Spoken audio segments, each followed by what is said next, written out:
There's a CCTV footage that has emerged now of the suspected attackers of the Haryana INLD President Nafez Singh Rathi, and India Today has accessed that. We are told that the CCTV footage is from some distance from the incident site.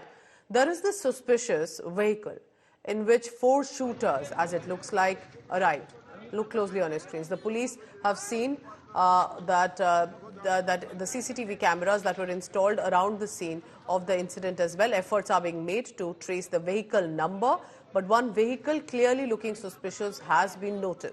The police have not yet found a concrete clue. Nafez Singh Rathi was basically the Haryana chief of the Indian National Lok Dal INLD and shot dead in Bahadurgarh in Sunday. Another party worker, Jay Kishan, also died in the shooting, the police has said. INLD leader Abhay Chautala has confirmed the party member's death. The shooters, who were in a Hyundai i10, fired multiple rounds at Rathi's car. Multiple security personnel have sustained injuries too. So remember, this was one incident that has sent shockwaves about what precisely was happening on the ground, and how can a politician, an INLD president of that area and former Bahadurgarh MLA also, Nafez Singh Rathi, was shot dead by these unknown assailants. So one vehicle has been noticed with suspicious details, but the more details are being tried to ascertain about what precisely happened and who were these 4 shooters in that vehicle that has been noticed. Now, is it that same vehicle or is it another? Because there are, remember, all the CCTV nearby images that are being checked as well. Now, remember, Nafez Singh Rathi shot dead by unknown assailants in Jhajjar. Rathi had been receiving death threats for a while now. India Today spoke with the son of the individual. Jitendra Rathi spoke to us.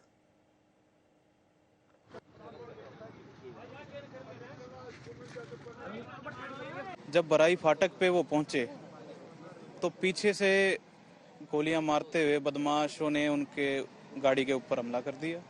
मेरे पिताजी और हमारा पूरा परिवार राजनीतिक तौर पे बहादुरगढ़ के लोगों के आवाज उठाते रहते। बार बार शिकायतें देने के बावजूद खट्टर साहब से मेरे ख्याल दर्जनों बार मेरे पिताजी खुद मिले और हर बार मेरे को आगे बताते थे कि भाई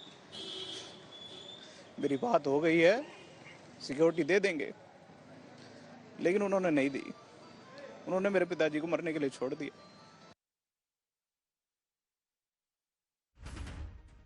शाम 5 बजे इंडियन नेशनल लोक दल के नेता नफेज सिंह राठी अपनी फॉर्च्यूनर कार से सवार होकर बहादुरगढ़ के इसी रेलवे फाटक से गुजर रहे थे। तभी ट्रेन आ रही थी और इस वजह से जो रेलवे का फाटक है वो बंद था।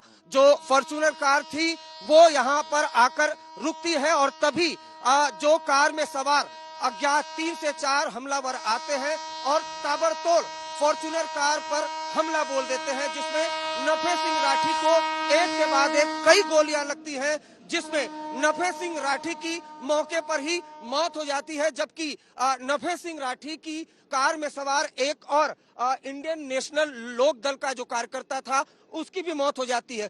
2 लोग जो फॉर्च्यूनर कार में सवार थे वो गंभीर रूप से घायल हो जाते हैं। मौका वारदात पर अगर आप देखें तो ये जो फॉर्च्यूनर कार के शीशे हैं ये बिखरे पड़े हैं।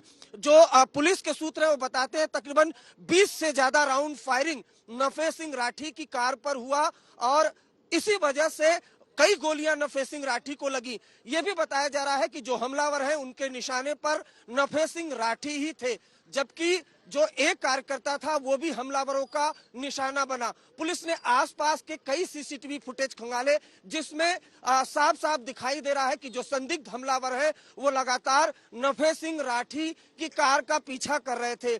असौदा एक गांव है हरियाणा का, वहां से नफेज सिंह राठी आ रहे थे और इस तरफ जा रहे थे। तभी जो ये रेलवे फाटक है अचानक से बंद होता है, हमलावरों को मौका मिलता है और ताबड़तोड़ गोलियां मार के नफेज सिंह राठी की हत्या कर दी जाती है। अब इस हत्याकांड के बाद हरियाणा में राजनीति भी गर्म है। वहीं हरियाणा पुलिस का कहना है कि कई टीमें बनाई गई हैं और जल्द ही इस हत्याकांड का खुलासा होगा।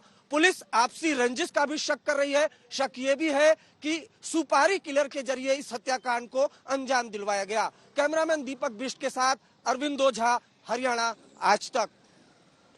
Remember, it's absolutely shocking how a leader of that stature can just be shot dead reflects and raises a lot of questions on the law and order in the state of Haryana at this point, and with no details coming forth of what exactly happened.